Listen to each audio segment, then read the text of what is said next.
Silakan saksikan. Dan silakan kita semuanya menjadi saksi bahwa ini adalah protap iblis.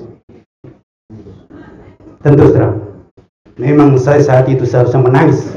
Ana ad-da'i bi-imani, ana al-islam rabbani, sa'ali rayati dawman wa ahmi saffa ikhwani. Assalamualaikum warahmatullahi wabarakatuh.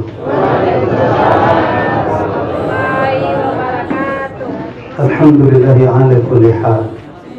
Wassalatu wassalamu ala rasulillah wa ala alihi wa ashabihi wa man wala, amma ba'd. Faqad qala Allah ta'ala fil Qur'an al-Karim, a'udzu billahi minasy syaithanir rajim. Ya ayyuhalladzina amanu ista'inu bis-sabri was-salah. Innallaha ma'as sabirin. Wa la taqulu liman yuqtalu fi sabilillahi amwat, bal ahya walakin la tash'urun. Wahai orang-orang yang beriman, minta tolonglah kalian kepada Allah dengan sabar dan salat. Sesungguhnya Allah beserta orang-orang yang sabar. Jangan kalian katakan meninggal dunia. Jangan kalian katakan mati orang yang meninggal di jalan Allah. Bal ahya, bahkan mereka yang meninggal di jalan Allah itu hidup. Walakin la tash'urun, tetapi kalian tidak merasakannya. Bapak, Ibu dan saudara-saudara sekalian, wabil khusus keluarga besar Ibu Hajah Alimah, keluarga besar guru kita Buya Haji Rusli, Buya Haji Rusli Syah, dan tentu seluruh jamaah semua yang hadir, yang saya kira nggak harus disebut satu persatu karena nggak penting disebut insyaallah. Insyaallah semuanya disebut oleh para malaikat di sisi Allah Subhanahu wa Ta'ala. Dan insyaallah masih hadir dari pemerintah kota, dan insyaallah hadir juga ada dari ID, ketua ID provinsi yang kita sama-sama hormati, Bapak Dr. Haji Safian. Ya, dua pihak ini sengaja saya ingin sebut karena sangat penting. Sangat penting, meskipun beliau sudah pergi, tapi insya Allah perwakilan, tadi beliau menyebutkan perwakilan kota Bengkulu masih ada. Maka tolong jaga amanah, tolong jaga amanah. Saya akan menyampaikan amanat yang insya Allah saya ketahui. Bapak, Ibu dan saudara-saudara sekalian, persis insya Allah dengan ayat yang kita bacakan tadi. Wala taqulu liman yuqtalu fi sabilillahi amwat. Jangan kalian katakan orang yang terbunuh atau meninggal dunia di jalan Allah itu mati. Bal ahya, bahkan mereka itu hidup. Walakin la tash'urun, tapi kalian tidak bisa merasakannya. Bapak dan saudara-saudara sekalian, tidak perlu ditutup-tutupi, karena memang beritanya begitu. Beliau sholat subuh di Masjid Al-Furqan. Lalu kemudian setelah sholat subuh, beliau merasakan ada kurang enak badan, sesak. Lalu kemudian dibawa ke dokter Safiani, beliau ada sekarang. Dites, ternyata reaktif. Ya. Lalu kemudian dirujuk ke rumah sakit kota. Dan rupanya tidak berselang lama, mungkin belum diperiksa, ya belum diperiksa kayaknya, tapi kemudian beliau meninggal dunia. Sudah sampai ajalnya di situ. Proses demi proses, ternyata harus menunggu tes, dan ternyata ada tes yang cepat sekarang. Nggak tahu cepat beneran atau bagaimana, tapi yang jelas cepat, kata dokter Safiani, insya Allah setengah jam Pak. Ya, saya kemarin beliau langsung, memang saya kontak-kontakan beliau, dan betul ternyata positif katanya. Tapi memang sebelumnya ketika kita mendengar beliau meninggal dunia tidak terlalu penting sebabnya itu, maka kita ucapkan inna lillahi wa inna ilaihi raji'un. Jadi beliau dinyatakan terpapar corona positif, dan karena itu maka berlaku protap. Silakan Bapak Ibu menyebut ini protap apa. Tapi memang saya sudah menghubungi beberapa dokter sebelumnya, tolong libatkan kami, apalagi kalau ada pengurus masjid atau orang-orang yang jelas. Jangan diurus sendiri, nggak kuat nanti dokter itu, nggak kuat nakes. Maka alhamdulillah Buya Sekretaris Umum Majelis Ulama Indonesia Kota Bengkulu, Buya Yul Kamra, nungguin, dan memang saya pesan tolong Buya kita selenggarakan apapun yang terjadi, minta, kita yang minta. Tapi ternyata tidak bisa, harus mengikuti protap. Bapak dan saudara-saudara sekalian, tapi karena ini protap manusia, kita minta tawar, boleh nggak ditawar? Ternyata sedikit boleh ditawar, iya boleh, keluarganya itu. Berapa kemarin? Tiga. Yang umurnya di bawah 40. Itu ada ide di situ, 40. Yang umurnya di bawah 40 katanya. Dan pakai pakaian APD, ya, pakaian astronot. Rupanya ketemu Ustadz Solihin, nggak tahu umurnya berapa nih. 17 tahun atau 70? 27. Nah, 27 atau 57? 57. 25. Yang lain juga kayaknya Buya itu juga ngaku umurnya agak lebih tinggi juga. Tapi memang saya dari rumah saya sudah niat, biarlah saya minta izin ketua ini. Saya minta izin, meskipun umur saya 50. Boleh Pak Dokter? Boleh Ustaz. Kata beliau boleh. Maka saya sampaikan boleh. Bapak Ibu dan saudara-saudara sekalian, memang kalau dihitung dengan mata manusia agak tragis. Sempat terjadi sesuatu yang membuat kita sedikit agak shock. Kuburan sudah digali, tapi ternyata masyarakat menolak. La haula wala quwata illa billah. Bayangkan, Ustadz kita ditolak untuk dikubur. Ya Allah, protap siapa ini? Saya ingin tahu. Protap siapa ini? Siapa yang mengajari ini? Masyarakat tidak bisa menerima Ustadz dikubur. Silakan. Ajaran siapa ini? Saya katakan ini ajaran iblis. Ini sebagian dari para protap iblis. Sudah dihubungi. Dan katanya tidak bisa menerima. Masyarakat di sini sudah kumpul di kelurahan, tidak bisa menerima. Maka saya minta izin, tolong saya akan menerima. Dan ternyata sebelum naik mobil, Ustadz Solihin datang, tidak ada sesuatu yang bisa menerima. Padang Jati. Ya Allah, ya Karim. Silakan saksikan. Dan silakan kita semuanya menjadi saksi bahwa ini adalah protap iblis.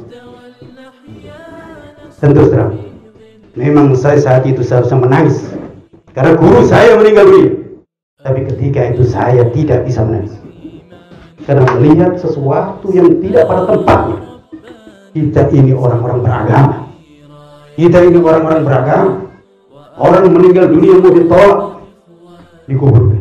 La haula wala quwata illa billah. Bapak dan saudara-saudara sekalian, iya, maka semakin kuat tekad saya untuk mengikuti memandikan. Dan saya nawar, Ustadz Solihin juga nawar, boleh nggak kita tidak pakai pakaian itu? Ternyata tidak boleh. Tidak boleh, tidak pakaian astronot itu tidak boleh. Perlu diketahui tidak boleh. Saya ingin berulang-ulang kali tidak boleh. Silakan tanya Ustaz Solihin itu sampai nangis. Nangis. Ya Allah, saya harus pakaian ini untuk memandikan guru. Nangis. Oleh karena itu tolong yang nyinyir dengar. Ya karena ada yang nyinyir. Ternyata Ustaz takut juga. Bukan, nangis dia pakai pakaian. Nangis. Pakai pakaian itu dengan nangis. Demi untuk memastikan pemandian itu sedikit relatif memenuhi syarat. Karena kita sudah diberitahu tidak dimandikan, tapi hanya dielus pakai tisu basah. Ya, hanya dielus pakai tisu basah dan katanya juga nggak dikafani, pakaian juga tidak dilepas. Maka memang saya minta, saya ikut dan sediakan air minimal 3 kali. Minimal 3 kali dan dibawakan air memang satu ember. Dibawakan 1 ember. Dan ternyata Bapak dan saudara-saudara sekalian, iya benar. Hanya dielus saja. Tapi saya ingin katakan Bapak dan saudara-saudara sekalian, subhanallah. Ayat tadi saya menyaksikannya. Insya Allah ternyata beliau memang sudah dimandikan oleh malaikat terlebih dahulu. Allahu Akbar. Walillahil hamd. Silakan keluarga bersyukur kepada Allah Subhanahu wa taala. Tanya Ustaz Soleh. Tubuhnya itu bersih sama sekali. Iya, sehingga saya memang tidak banyak ngusap karena saya lihat bersih sih. Dan mohon maaf, tidak ada aroma yang tidak sedap. Padahal tidak ada parfum sama sekali. Wallah alam. Biasanya di saku saya ada parfum, tapi ketika itu saya cari nggak ada. Dan ternyata kemudian saya nggak perlu mencari karena tidak ada aroma yang tidak sedap. Semua baik sekali. Tidak ada kapur bagus, tidak ada sabun pun tidak ada. Perlu diketahui. Tapi tidak ada aroma yang tidak sedap. Aromanya enak biasa. Bahkan saya lihat lebih bagus, lebih bersih daripada beliau saat masih hidup. Lebih bersih daripada saat saya ketemu secara langsung. Iya. Betul-betul bersih. Tidak ada kotoran. Tisu dilapkan itu tidak membawa bekas. Dan oleh karena itu saya tidak perlu banyak gonta-ganti tisu. Begitu. Insya Allah itulah pertanda. Karena tahu rupanya tidak dimandikan, maka malaikat terlebih dahulu memandikan. Dan memang ada sahabat yang ghasilul malaikah, yang dimandikan oleh malaikat. Bapak dan saudara-saudara sekalian, iya, baju maunya tidak dilepas, tapi kemudian Ustaz Solihin mengatakan lepas. Dilepas dengan sangat insya Allah hati-hati, terlepas semuanya. Dan kemudian betul saya siram 3 kali, cukup disiram 3 kali karena kelihatan sudah bersih. Dengan demikian insya Allah mudah-mudahan yang kami lakukan tidak salah karena sudah memenuhi syarat. Disiram 3 kali. Ya, protapnya nggak disiram itu. Protapnya nggak disiram dan saya nggak tahu apa dilus atau tidak sebenarnya. Karena petugas dikejar target, harus cepat selesai begitu. Maka mereka memang agak buru, tapi saya katakan tidak, tenang. Saya mandikan, cukup Pak, cukup, saya tambah lagi, siram lagi, begitu. Dan kemudian alhamdulillah, lalu kemudian dikafani, diturunkan, dikafani satu persatu, selesai. Tapi mohon maaf, saya harus mengatakan apa adanya. Iya, dibungkus plastik. Ya, Solihin nangis lagi. Dibungkus plastik. Minta tolong dilubangin dikit boleh nggak? Tidak boleh. Tidak boleh. Dilubangin dikit saja. Setelah plastik. Lalu kemudian mohon maaf juga keluarga, mohon maaf karena begitu protapnya harus dilakban. Ya insya Allah nggak apa-apa. Tidak seperti barang, tidak. Beliau sangat terhormat tapi memang dilakban. Begitulah protapnya. Setelah dilakban, dimasukkan lagi kantong plastik yang agak tebal kayak imitasi begitu, lalu dikerek seret begitu. Ya, begitu protapnya. Silakan katakan ini protap siapa? Silakan. Nggak perlu ragu, nggak perlu bimbang sebagai orang yang beriman. Kita punya pedoman, kita punya ajaran. Setelah itu, ya mau tidak mau disiapkan peti, dimasukkan ke dalam peti, ya. Dan kemudian peti itu pun dipaku, begitu. Dan yang mengangkat semuanya tidak boleh, kecuali kita yang pakai APD tadi, tidak bisa. Ya, saya katakan ini nggak kuat ini kalau kita, karena berat. Maka kemudian ditariklah untuk yang pakai roda itu. Ya, bayangkan kondisinya seperti itu. Memang mengangkatnya berat juga. Saya minta polisi tolong.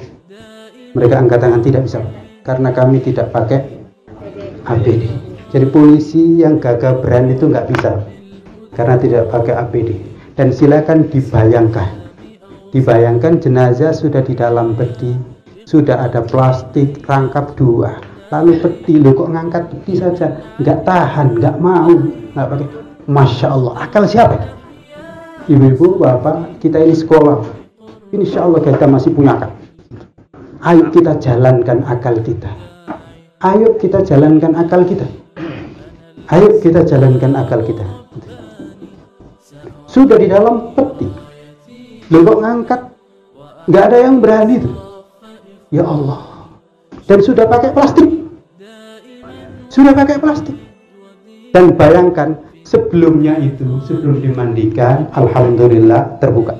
Siapa saja jenguk nggak ada masalah, betul? Ya kan, betul? Nggak ada masalah. Iya, buka nggak ada masalah. Dekat di situ nggak ada masalah. Siapa mengatakan nggak ada yang berani berduaan dengan orang yang dinyatakan terpapar COVID? Nggak terbukti saat itu. Tunjukkan kepada yang mengatakan. Semua masyarakat nengok. Tidak ada yang ragu, tidak ada yang bimbang. Kalau tidak ada yang menghalang-halang. Dan itu kenyataan. Kenyataan ini seperti itu. Alhamdulillah. Memang tidak bisa ditahan. Gelora tidak bisa ditahan. Dan insya Allah malaikat membukakan jalan. Saat sholat, biasanya sholat itu, sholat orang yang terpapar COVID itu, maka yang mensolati hanya yang pakai APD itu. Betul? Tapi kemarin alhamdulillah yang jadi imam Zain, menjadi imam beliau nggak pakai APD, nggak ada masalah. Nggak pakai APD, nggak ada masalah. Lalu kemudian di belakangnya alhamdulillah jamaah penuh. Dan ini insya Allah sepengetahuan saya adalah satu-satunya yang ada di Indonesia. Dan mungkin di dunia. Cari orang yang dinyatakan terpapar positif COVID lalu bisa disolatkan dengan jumlah yang sedemikian sangat banyak. Cari di dunia. Tokoh besar pun akan dikumandangkan solatnya solat ghaib. Tapi Ustadz Rusdi Syam tidak harus solat ghaib. Wiyul Kamra meng-SMS semua Ustadz datang di pelataran rumah sakit Kota Bengkulu. Alhamdulillah, panjang itu. Alhamdulillah. Dan ini insya Allah sepanjang hari ini itulah satu-satunya yang terjadi. Dan mudah-mudahan ini membuka mata manusia yang masih mau berpikir. Mudah-mudahan. Dan alhamdulillah, iya akhirnya dibawa ke kuburan. Dan memang yang di dalam mobil yang pakai APD kita ikut. Sampai kemudian turun, ya memang suasana memilukan lagi. Harus yang pakai APD yang ngangkat. Ya Allah, yang lain nggak bisa. Yang lain gak, dan itu bro, bukan karena beratnya jenazah, tapi beratnya peti. Ya Allah, berat. Kami harus kemudian hampir ada yang terjatuh sebelum sampai. Maka kami duduk. Saya panggil, tolong bantu. Tapi rupanya ragu. Ya Allah, ujian apa ini? lalu kemudian berangkat lagi nggak apa-apa sampai akhirnya. Nah begitulah diturunkan, turun dengan pakai tali. Nangis juga kita melihat kok pakai tali, rupanya nggak bisa nggak pakai tali. Iya. Saya pikir bisa dengan tangan, ternyata nggak bisa. Disetting tidak bisa dengan tangan kecuali dengan tali. Jadi antara lubang kuburan dengan tali dengan peti itu memang ngepres. Jadi nggak bisa kalau pakai tangan, harus pakai tali dengan ada kayu di tengah-tengahnya, lalu kemudian diseret satu persatu jadi masuk. Ya alhamdulillah bisa masuk dengan baik. Yang kecelakaan bisa tumpah dan kemudian keluar. Tapi itu memang ya mungkin sudah biasa begitu. Jadi kenapa kok nggak pakai tangan lagi pakai tali? Karena sudah protapnya nggak bisa dibuat kalau tidak pakai tali. Bapak, Ibu, dan saudara-saudara sekalian, ya selesai dikuburkan. Alhamdulillah. Ini juga insya Allah satu-satunya. Karena kemudian ya yang pakai APD nggak tahan lagi kalau lama-lama panas, nggak tahan lagi. Maka segera pergi dan kemudian diserahkan keluarga. Dan alhamdulillah ya mungkin ya ini juga satu-satunya keluarga datang. Mana Ustaz Mulyadi ada? Ustaz Mulyadi kita panggil, coba bawa pemuda-pemuda itu untuk menyelesaikan dengan baik. Alhamdulillah. Jadi kemudian insya Allah diselesaikan dengan cara yang baik. Biasanya yang protap begitu langsung dilingkari dan semua siapapun nggak boleh masuk. Tapi alhamdulillah ini dia tidak bisa. Rupanya malaikat menjaga beliau, tetap bisa juga mendoakan lagi di kuburan itu. Bapak, Ibu, dan saudara-saudara sekalian, dan ini ketiga, insya Allah semakin menunjukkan kepada kita, dan mudah-mudahan ini adalah ayat. Mudah-mudahan ini satu bukti, satu pelajaran, karena sekali lagi belum ada yang terpapar COVID lalu ada takziah macam ini. Belum ada. Ibu-ibu ragu besok kalau ada yang terpapar takziah? Ya, sudah dibuktikan, Allah sudah Ustaz Ahmad Zarkasi datang, alhamdulillah. Wali kota juga dari datang. Sebentar pakai masker, akhirnya dilepas juga. Datang. Dan pejabat di situ datang. Datang. Padahal ini sebenarnya kalau betul ngikutin protap COVID, langsung diblokir ini kebunan. Betul? Ini kan Masjid Taqwa kemarin langsung diblokir berapa hari, berapa? 2 minggu. Lalu kemudian semuanya dites, ya kan? Ya. Tolong Bapak, kalau besok ada yang dites, tolong. Ini ada ketua ID, ya kan? Tolong dokter tanda tangan. Pak dokter, saya ngajarin jamaah. Silakan dites rapid atau COVID. Tapi kalau ada apa-apa, dokter tanggung jawab. Ya. Biasanya kita kan pasien minta nggak boleh nuntut, nggak, kami akan nuntut kalau ada apa-apa. Iya. Apalagi kalau ada kapas yang nyangkut di hidung lalu nggak bisa balik. Iya. Itu hak itu. Dan Pak Dokter, mumpung ada ketua ID, saya sudah berjanji menyampaikannya dari tenaga nakes yang ngurus tadi. Masya Allah, berat. Ya Allah, berat. Mereka sampai di rumah sakit langsung sampai terkapar. Mereka mengatakan, Pak Ustaz, inilah kerjaan kami. Kami nggak bisa apa-apa, inilah. Saya katakan, kenapa nggak protes? Ya protes gimana Pak, ini sudah tugas negara. Protapnya begini. Ya Allah, kita ini orang berakal. Masa kalian aja yang hanya disuruh ngurus jenazah begini? Gak bisa. Terus dengan pakaian yang begini. Sampaikan. Nggak berani Pak Ustaz. Baik, kalau begitu nanti saya akan sampaikan kepada ketua ini. Dan selalu ada wali kota atau gubernur saya akan sampaikan. Tapi kemudian beliau sudah pergi. Tolong disampaikan ke Pak Wali. Berat. Petugas nakes yang ngurus begitu berat, dari memandikan sampai ngubuh, sampai gotong, hanya mereka berempat. Iya. Ya Allah, nggak kuat.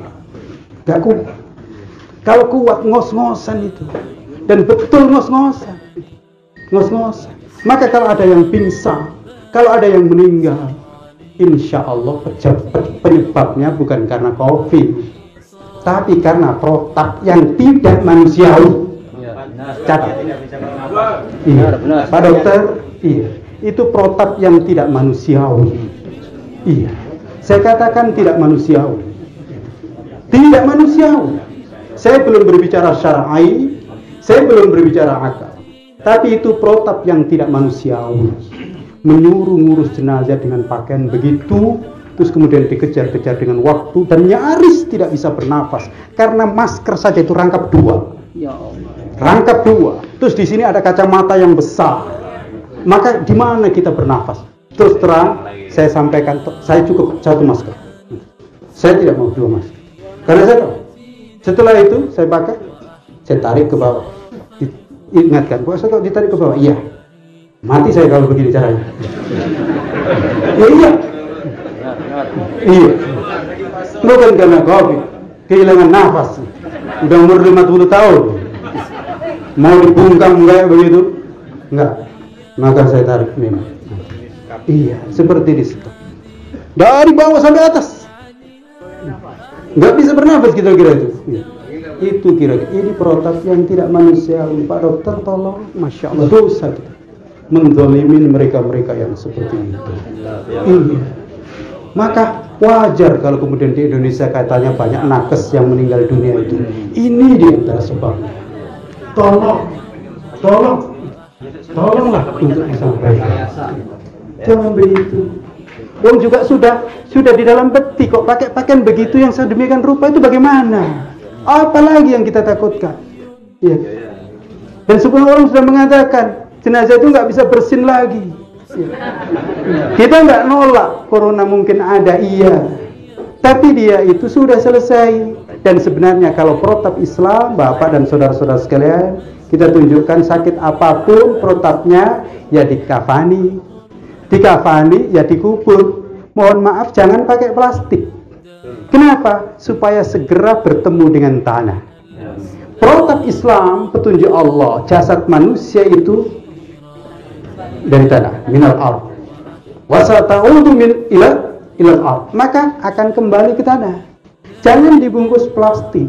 Karena kalau dibungkus plastik, semua ilmu tahu plastik ini lama terurainya. Lama. Perlu diketahui, insya Allah, bakteri apapun, penyakit apapun, kalau sudah ketemu tanah, itu selesai, netral. Saya tunjukkan dalilnya. Dalilnya adalah kalau kita dijilat anjing, apa yang kita lakukan? Tanah. Iya. Tanah yang kita lakukan untuk membersihkannya. Bukan sabun, bukan yang lain, tanah. Karena tanah inilah yang paling bagus. Baru kemudian air dan seterusnya. Begitulah. Maka jenazah ketika dimasukkan ke dalam tanah, dan kenapa ajaran Islam nggak pakai peti? Biarlah cepat kembali ke tanah. Begitu. Maka nggak usah ragu, nggak usah bimbang. Kalau sudah di dalam tanah sudah selesai. Jangan sampai percaya ini virus bisa terbang, bisa ngawang-ngawang di udara, bisa 8 jam. Masya Allah. Iya. Kayak kita nggak percaya dengan Allah. Iya kan? Ada yang katanya bisa lewat kentut. La haula wala quwata illa billah. Janganlah mengada-ngada. Kita nggak menolak penyakit ada, tapi pakailah akal rasional, dan kita punya petunjuk syar'i. Bagaimana petunjuk Nabi Muhammad sallallahu alaihi wasallam? Tanah selesai itu. Termasuk juga memandikannya pakai kafur, pakai bidara. Itulah juga diantara penetralisirnya. Dan itu cukup sudah. Nggak perlu terlalu berlebihan. Karena orang kalau sudah meninggal dunia, apalagi menurut ilmu kedokteran sekarang, udah selesai. Nggak ada inangnya lagi, nggak usah tumbuh lagi. Ya begitu. Nah, Bapak dan saudara-saudara sekalian, oleh karena itu, ini pelajaran bagi kita semuanya. Insya Allah, menambah kita semuanya bisa memahami, dan ini hikmah terbesar. Kenapa rupanya beliau dipanggil oleh Allah Subhanahu wa Ta'ala di hari seperti ini, dan juga ternyata kemudian beliau dinyatakan terpapar. Karena menurut logika kita, beliau itu tidak kira kalau juga terpapar COVID dari mana. Ya, bolak-balik pecah karang enggak. Enggak kan? Dari rumah ke masjid itu lah. OTG. Iya. Iya, tapi kan dari rumah ke masjid. Ya, yang terpapar itu kan banyak bolak-balik dari Jakarta itu lah. Gitu. Kan gitu. Nah, kalau dari rumah ke masjid kan sulit logikanya. Kalau andaikan betul beliau terpapar, ya mungkin di Kebondari ini bukan beliau saja, mungkin banyak sekali. Ya kan? Tapi di sini Allah membukakan hikmah insyaallah bagi kita. Enggak apa-apa. Guru kita dinyatakan positif. Itu pun sampai sekarang ada di atas kertas. Nah, enggak ada juga. Belum ada. Nah, belum ada di atas kertas. Minta belum dikasih. Hah? Wallahualam. Ya. Minta belum dikasih. Ya udahlah, nggak usah dikejar-kejar lagi udah. Pokoknya udah selesai, nggak usah dikejar-kejar. Pokoknya selesai dan ini ada hikmah. Hikmahnya kita diberi pengajaran oleh Allah yang selama ini kita hanya membaca di WA secara teoritis, tapi sekarang kita melihatnya secara praktis. Di sini insya Allah mudah-mudahan kecerdasan bisa kita tangkap bersama. Tapi saya ingatkan, ini kita momentum Idul Adha. Momentum Idul Adha itu memang dasar. Dasarnya adalah pelajaran dari Nabi Ibrahim. Nabi Ibrahim itu diutus oleh Allah untuk mencerdaskan umat manusia. Lihat nanti baca di surat Asy-Syu'ara ayat Watslu alaihim naba Ibrahim 69 sampai 80. Nabi Muhammad memang diperintahkan oleh Allah untuk baca sejarah Nabi Ibrahim. Kenapa? Karena di sana ada persoalan yang sangat besar. Dan sebenarnya persoalan sangat besar ini sepanjang sejarah sama. Apa persoalannya? Kebodohan. Kebodohan jahiliyah. Dan kebodohan ini, Bapak dan saudara-saudara sekalian, jangan sampai dikatakan itu hanya masa lalu. Perlu kita ketahui, manusia itu dari sananya sama. Jangan hanya kita aja yang ngaku cerdas, tidak, sama itu. Semenjak awal manusia itu sama, Allah kasih akal, kasih hati, sama. Tapi ternyata kebodohan itu bisa menjadi wabah. Jadi wabah dalam sejarah itu sebenarnya wabah itu tidak ada, wabah virus. Perlu diketahui. Dalam sejarah wabah virus itu nyaris nggak ada. Yang ada adalah wabah kebodohan. Iya, wabah kebodohan. Bagaimana tidak? Semua orang pada zaman itu ternyata menyembah batu, menyembah berhala. Nabi Ibrahim tanya kepada bapaknya, "Idh qala li abihi wa qaumihi ma ta'budu?" Apa yang kalian sembah? Mereka ngaku, "Na'budu asnama." Kami menyembah berhala-berhala yang terbuat dari batu. Kami menyembah ini. Fanadhallu laha akifi. Kami terus iktikaf di dekatnya. Nabi Ibrahim tanya, kok kalian menyembah itu bagaimana? Apa yang terjadi? Kadzalika ma bal wajadna aba'ana kadzalika yaf'alun. Setelah Nabi Ibrahim tanya, apakah mereka bisa mendengar? Apa bisa memberikan manfaat? Bisa melihat? Kok kalian sembah? Jawabannya apa? Bukan jawaban akal. Bukan jawaban rasional, tapi jawabnya bal wajadna aba'ana kadzalika yaf'alun. Kami mendapati, begitulah bapak kami dulu melakukannya. Begitulah protapnya. Gitu. Iya. Kami mendapati begitulah protapnya semenjak dulu. Ya Allah, disinilah Nabi Ibrahim membuka akal pikiran. Afara'aitum ma kuntum ta'budun? Apakah kalian enggak berpikir? Afara'aitum ra'at? Apakah kalian tidak berpikir? Apakah kalian tidak melihat apa yang kalian sembah itu? Kok hanya protap gitu? Brother, mohon maaf. Kok hanya protap apa? Kenapa? Enggak kamu pikir itu kenapa? Kenapa kamu disuruh berpakaian itu kenapa? Apa persoalannya? Berpikir, gitu. Kenapa orang kok dibungkus begitu? Itu apa persoalannya? Berpikir. Ya, gitu. Kenapa kita nggak boleh melihat apa persoalannya? Berpikir, bukan hanya protap. Kita ini manusia yang berakal. Manusia yang berakal. Pakai akal. Kok batu kalian sembah itu apa persoalannya? Afara'aitum ma kuntum ta'budun? Apa yang kalian sembah itu? Antum wa aba'ukumul aqdamun. Begitu juga dengan bapak kalian. Bapak dan saudara-saudara sekalian, ini yang dibongkar oleh Nabi Ibrahim. Tapi lihat, saya juga tidak tahu apa yang saya sampaikan ini masuk atau tidak? Ya. Karena Nabi Ibrahim setingkat Nabi sudah sangat jelas begitu, ternyata tidak ada yang mau menerima. Hanya sebentar mereka itu percaya.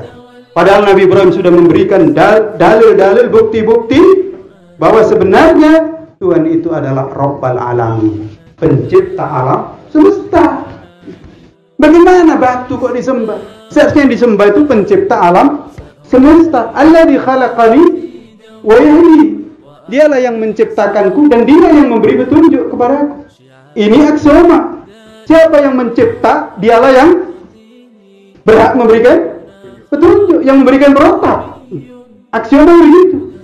Siapa yang membuat mic, maka protapnya adalah siapa yang berhak membuat mic, yang memberikan petunjuk untuk menggunakan mic, yang buat mic. Ini begitu.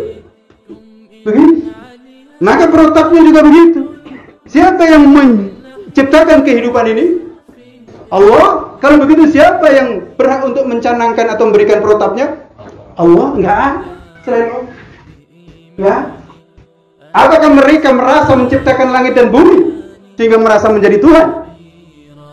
Memang di sini Nabi Ibrahim menyebutkan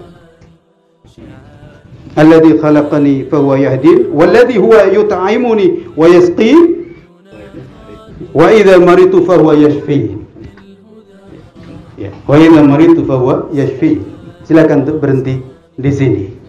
Jadi ini itu ajaran Islam. Ada penyakit pasti ada obat dari Allah Subhanahu wa taala dan bukan dari selain Allah. Dan Allahu Akbar. Allah sudah tunjukkan. Saya ingin semua para dokter dan juga semuanya silakan tuh dilihat. Katakanlah virus corona ini ada terkena. Tapi ada kan yang sembuh? Pak dokter, ada yang sembuh Pak dokter? Banyak. Loh kan banyak kan? Loh kok mengatakan obatnya belum ada itu? Gara-gara WHO belum mengumumkan ada obatnya dan vaksinnya. Ya Allah, semenjak kapan kita mengangkat mereka sebagai Tuhan? Ya. Secara nasional katanya juga ini, ya katanya nggak apa-apa lah, oke lah, kita percaya dikit-dikit. Yang terkonfirmasi terpapar COVID itu 100.000 sekian, ya 100.000 sekian katanya, ya kan? Nasional, Bengkulu nanti separuhnya, maksud saya bukan separuh, nanti hitungannya kira-kira mirip lah. Yang sembuh itu sekitar 50.000. Yang sembuh, lihat, berarti kan 50.000 sembuh kan? Sembuh. Lo kok mengatakan nggak ada obatnya? Dan terus terang di Bengkulu ini ada juga yang sembuh dan usia sudah di atas rata-rata rawan lah gitu, tapi sembuh. Dan dia mengatakan alhamdulillah Pak Ustadz sembuh saya, sembuh. Di antaranya berkat obat yang Pak Ustadz kirim, itu Ustadz baru yang kirim. Ya. Ada, beliau menyediakan obatnya, ada. Hari ini ada yang terpapar, saya minta untuk dikirim juga. Alhamdulillah. Di Jawa Timur banyak. Jadi obatnya banyak. Gak main-main, jahe juga bisa jadi obat, ya kan? Air panas juga bisa, air hangat. Jadi ada obatnya, itu ada. Wa idzal maritu fa huwa yashfin. Kalau kita sakit, yang menyembuhkan siapa? Allah. Dan banyak yang sembuh itu. Sampai hari ini dari 100.000 tadi yang meninggal, katanya juga ini, tolong, katanya sekitar 4.000. Begitu. Jadi kira-kira berapa persen? 4% kan? Dari 100.000 ke 4.000 kan? 100%? 4%? Hah? Sekitar 4%. Ya. Itu pun katanya. Karena terbukti, mohon maaf, saya sudah punya berapa ya? Saudara atau 4 di Jawa Timur itu yang betul-betul nggak wajar, tapi di protap COVID dan dikubur, memang di kuburan COVID, iya, khusus. Oleh karena itu kalau mendengar di Jawa Timur kok sudah penuh, iya, karena hari ini siapapun yang meninggal kayaknya di situ tempatnya. Iya, dan itu masih sekitar 4.000 secara nasional, gitu. Padahal sudah campur. Gimana? Iya. Nah, oleh karena itu tadi juga saya bisik-bisik, Pak Dokter minta tolong, coba dihitung angka kematian, ya nggak usah jauh-jauh, Provinsi Bengkulu atau Kota Bengkulu saja.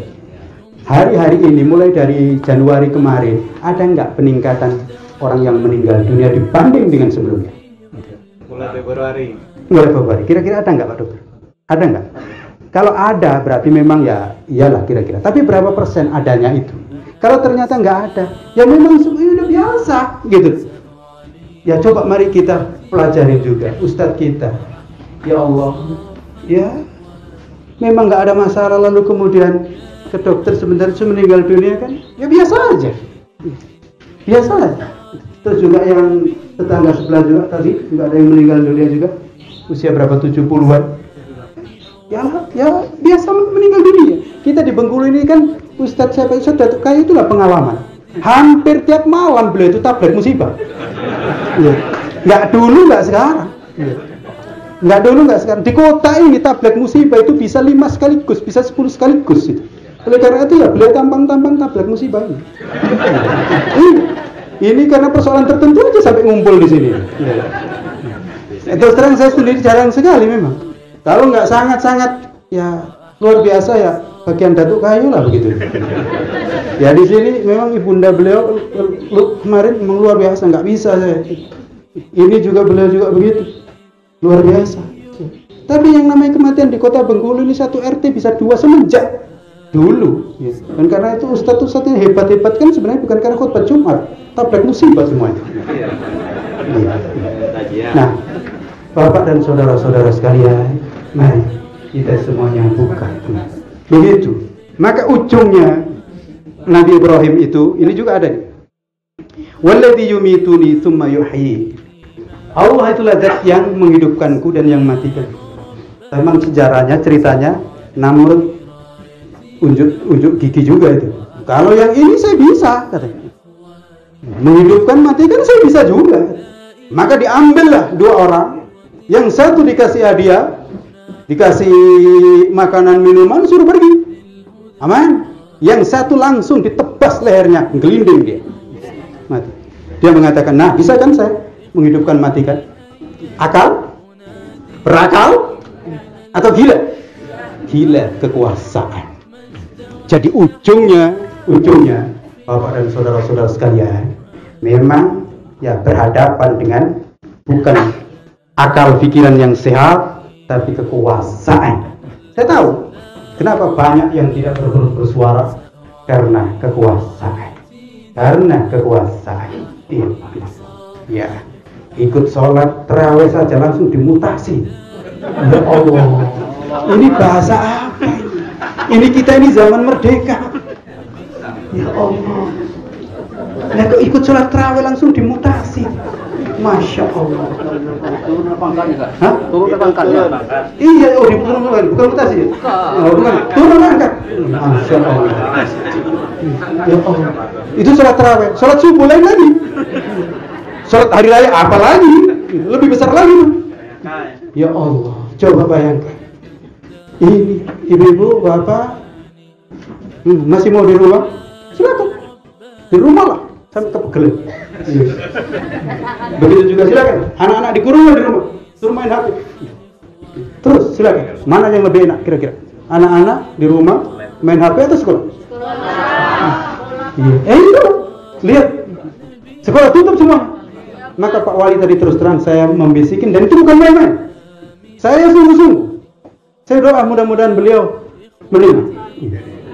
Kalau kota ini mau baik dan negeri ini mau baik, maka setidaknya 2 hal yang harus dibuka: masjid dan sekolah. Mall bisa tutup, bisa, tapi kita juga tidak menginginkan. Pasar bisa tutup, iya, tapi kita nggak menginginkan. Iya. Tetapi untuk masjid dan sekolah itulah sokok yang paling utama. Iya, itu dia. Itu dia. Karena di sini yang membawa kecerdasan 2 tempat ini. Karena itu semenjak dulu penjajah nggak suka dengan 2 tempat ini, masjid dan sekolah. Karena itu para ulama kita dahulu berjuang itu memang dari 2 hal ini, membuat masjid dan juga membuat sekolah. Silakan dilihat bagaimana Ahmad Dahlan, apa yang dibuat.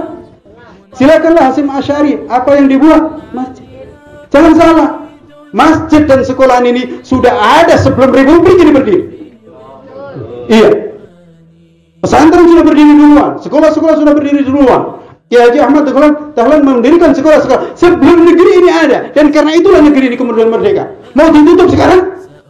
Silakan. Mau berpikir? Ya. Silakan. Untuk dipikir dengan sebaik-baiknya. Anak kita disuruh main HP di rumah, padahal sebelumnya kita tidak menginginkan anak kita main HP. Kita tidak mengharamkan HP, tetapi belum waktunya. Belum waktunya di samping kota. Iya, tapi ya itu persoalan juga. Tapi waktunya belum, ntar dulu, nanti. Buka pelajarannya sebentar, tapi setelah itu buka gamenya yang lama. Kemudian yang lain-lainnya, Masya Allah, tragis nanti. Anak kita mungkin nggak kena virus corona, tapi terpapar virus pornografi, kecanduan game dan seterusnya. Mana yang lebih berbahaya? Ya itu lebih bahaya, dan ini pembodohan. Saya ulangi lagi, penyakit yang membuat masyarakat atau negeri, bangsa musnah, dimusnahkan oleh Allah, itu belum pernah ada karena virus, tapi yang ada karena kebodohan, karena kejahilian. Yang di zaman itu Nabi Ibrahim sudah ngajarin, nggak mau juga. Apa akhirnya? Allah kirim virus, memang nyamuk dikirim, virus itu. Iya, dikirim. Tapi itu bukan faktor utama. Faktor utamanya kebodohan. Karena itu saat itu dikeluarkan vaksin apapun nggak akan bisa. Obat apapun nggak bisa membasmi nyamuk saat itu, nggak bisa. Termasuk juga Abraha ketika nyerang Ka'bah. Memang dikirim oleh Allah virus. Tapi virus, bukan virus ini penyebab utama. Penyebab utamanya adalah kebodohan. Karena itu yang bisa menyelesaikan atau menjadi solusi dari virus-virus ini bukan vaksin, bukan obat, tapi istighfar dan bertaubat. Kalau nggak bertaubat nggak bisa. Ya. Semakin jauh. Karena itulah Nabi Ibrahim minta kepada Allah, Rabbi habli hukma wa alhiqni bis-shalihin. Ya Allah, kasih aku ilmu ya Allah, kasih aku hikmah supaya nggak terkena virus kebodohan itu. Bapak dan saudara-saudara sekalian, mari kita berlindung ini. Berlindung dari virus kebodohan. Karena apa? Saya ingatkan, orang meninggal karena kena virus corona itu nggak dosa. Nggak dosa. Silakan lagi coba. Orang meninggal karena kena virus corona itu nggak dosa. Tenang, nggak dosa. Loh kok sampai ditolak nguburnya itu? Wong dia nggak dosa. Nggak dosa. Tapi orang kalau meninggal dunia terkena virus korupsi, lain lagi. Terkena virus pornografi, lain lagi itu dosanya. Dan memang begitu sejarahnya demikian.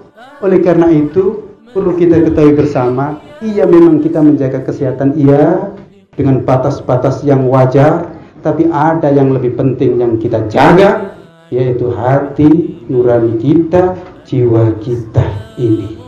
Ini yang perlu kita jaga. Ini yang perlu kita jaga. Kalau jasad kita mau nggak kena corona, mau kena yang lain, dan itu sama aja. Iya, kena malaria bisa meninggal dunia juga. Saya khawatir sebenarnya meninggal dunia karena malaria di kota Bengkulu ini masih lebih banyak daripada yang kena corona. Silakan, kalau tidak percaya, hitung secara akal. Pakai akal lah. Ayo pakai akal sampai dengan hari ini. Maka mari kita gunakan akal kita dan kita gunakan petunjuk wahyu dari Allah Subhanahu wa ta'ala. Bapak, Ibu dan saudara-saudara sekalian, insya Allah guru kita malam yang ketiga ini malam yang terbahagia. Mulai dari pertama, kedua, ketiga dan seterusnya, insya Allah malam yang membahagiakan. Karena orang yang beriman, yang baik, apalagi meninggal dalam kondisi seperti ini yang disebut dengan wabah, maka memang insya Allah itu kondisinya merupakan pertanda husnul khotimah. Apalagi ya Allah, Bapak dan saudara-saudara sekalian, beliau itu sholat subuh di masjid. Saya yakin sebelumnya sholat 2 rakaat sebelum sholat subuh. Saya yakin sebelumnya beliau tahajud. Iya. Sebelumnya isyaknya, saya percaya, tanya nanti keluarga kalau nggak percaya, insya Allah sholat isya di masjid. Maghribnya juga. Dan beliau dalam kondisi puasa.